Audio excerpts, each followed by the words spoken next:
for 5 minutes. Thank you, Madam Chair. I also want to recognize that we have the chairman of Doge Texas, Giovanni Capriglione, is with us today. Ms. Yentl, you are currently I want to get this right, the CEO of the National Council of Nonprofits. Am I right? Yes. Welcome back to the Constitution Corner, where we hold the line for truth, liberty, and accountability.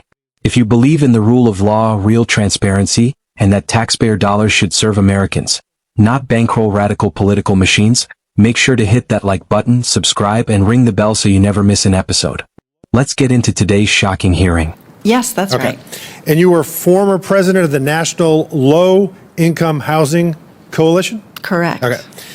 In your current job as the CEO of the National Council of Nonprofits, are you familiar with the nonprofit that has been mentioned here up on the dais, the Power Forward Communities? I am. You have, okay. Yeah. And that 5 organizations led the Power Forward, and one of them was were you familiar with Rewiring America? Yes. And do you know that Stacy Abrams was their lead counsel? I believe she was an advisor. She was, yes. well, I have it right here. It says that she was, this is from their press release, she was their senior counsel. Okay? Okay. Stacy Abrams ran for governor of Georgia. What party? Do you know? Are you aware? Yes, she's a Democrat. Democrat, okay. And in 2022, she was also the Democratic candidate for governor of Georgia? I think I'm sure it's true if you're saying. And she worked with, as we just mentioned, Rewiring America in 2023. Power Forward had a balance of, do you know what the balance was in 2023? We mentioned up here earlier. It was No. $100. And then, and of course, we know in 2020, are you also aware Stacey Abrams campaigned for Joe Biden for president? If you say so. Yeah, she's a Democrat. So, Ms. Yentl, you're... Will the gentleman yield? no, I don't have enough time. I would. If you All right. give me an extra Thank you, my minute, I would friend. love to. Okay. Ms. Yentl, CEO of the National Council of Nonprofits. Yes. How much did Joe Biden, his administration, give, Stacey Abrams campaigned for Joe Biden, how much did they give to Power Forward? So I'm so glad to have a chance to address the Do you know how much it was? egregious mischaracterization. Okay, was it $2 billion? I don't know the number. Okay, it was $2 offhand. billion. Okay, that's quite a bump from a C note to $2 billion. How did the Biden administration justify this gift? Do you know? So what How did they give them happened? the money?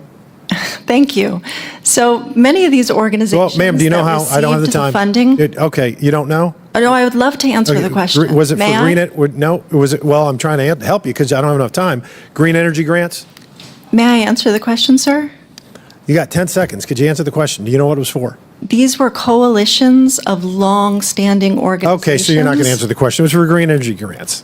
Once Stacey Abrams got that money, just so happens that 2 other nonprofits that she founded, Fair Count. Have you ever heard of that one?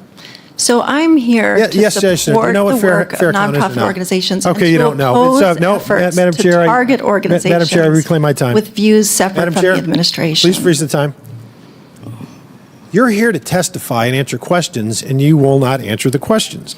You don't know what Fair Count is. I asked the question. Do you know or not? No. Have you ever heard of it? You've never heard of it? Okay. It's a voter mobilization group for black voters. That does nothing whatsoever to do with green energy.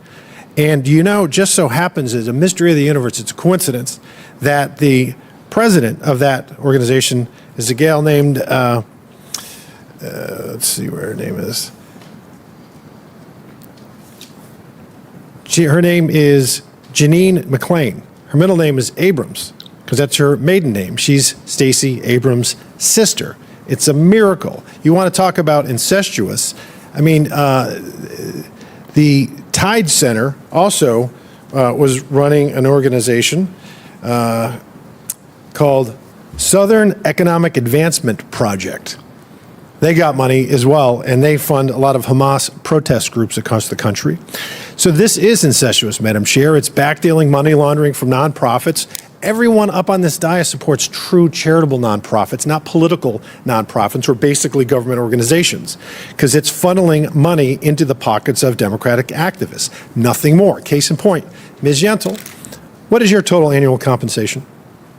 I don't see how that's relevant, but if you're interested, it's public information, which is evidence of the accountability and transparency that nonprofits adhere to. Yes, your predecessor made $583,000. I suspect you get something similar. I do not. So you don't.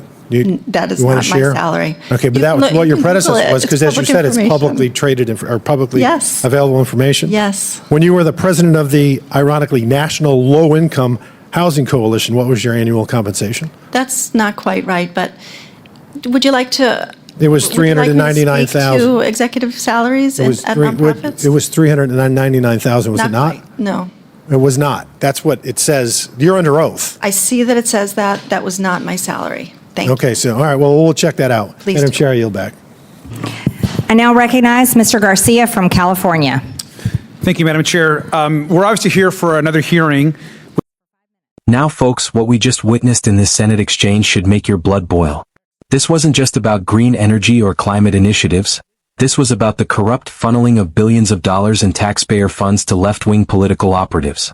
And the Democrats are trying to pretend this is all business as usual. The witness, Ms. Yentel, current CEO of the National Council of Nonprofits, tried to act confused and above it all, but let's get real.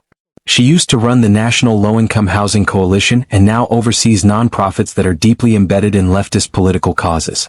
But what Senator was exposing here was something even deeper: the use of nonprofit shells as political laundering tools. Let's look at the facts. Power Forward Communities, a so-called nonprofit, had a balance of just $100 in 2023. Suddenly, after Stacy Abrams joins one of their partner groups, Rewiring America, as senior counsel, they receive a staggering $2 billion from the Biden administration. That's right, $2 billion of your money funneled to a hyper-partisan political activist network. And who is Stacy Abrams? She's not just some random advisor. She was the Democrat candidate for governor of Georgia in both 2018 and 2022, a surrogate for Joe Biden's campaign, and a longtime political operative. She was involved with Rewiring America while her sister, yes, her sister, Janine Abrams, was running another nonprofit that just so happened to receive money from the same pot. That's not public service. That's nepotism and political laundering. But wait, it gets worse. Another organization, the Southern Economic Advancement Project, was also part of this grant-fueled cabal. They have links to protests and movements sympathetic to Hamas. This is where your money is going. Not to American families, not to securing our borders, not to supporting law-abiding citizens, but to fringe political causes designed to tip elections, radicalize institutions, and prop up Democrat operatives. Senator's line of questioning was surgical. He asked the questions no one else would dare. How did $100 in nonprofit funds explode into $2 billion? How did all this money find its way into political activist networks tied to the Abrams family? How can this possibly be legal or ethical? And Ms. Yentel? She dodged. She obfuscated. She wouldn't even admit to knowing the very groups at the center of this controversy, even though she leads the top nonprofit council in the country. Either she's willfully blind or complicit. And then she tried to dismiss the senator's line of questioning as irrelevant. Then came the money question. Literally. Ms. Yentel was asked about her massive compensation, hundreds of thousands of dollars per year, while heading organizations that claim to fight for low-income housing or nonprofit ethics. That's right, nearly $400,000 while working in housing advocacy. Hypocrisy much? This isn't about green energy. This is about the corruption of our public institutions and the weaponization of the nonprofit sector to push left-wing power grabs under the radar. Americans deserve better. We deserve transparency. We deserve accountability. Here's the bottom line. What we're seeing is the federal government laundering our tax dollars through nonprofit fronts to bankroll leftist election machines and silence opposition. It's government-sponsored election interference in broad daylight. This is exactly why we need more hearings like this. This is why conservatives in Congress must hold the line and demand answers. This is why the Constitution Corner exists, to expose the rot and demand that our leaders put America first, not the political machine. If you're tired of the lies, tired of the corruption, and want to be part of a movement that demands accountability and integrity in government, like, subscribe, and share this video with everyone you know. Let's bring truth back to Washington. We are the Constitution Corner, where Americans' root guides its future. Until next time, stand strong, speak truth, and may God bless the United States of America.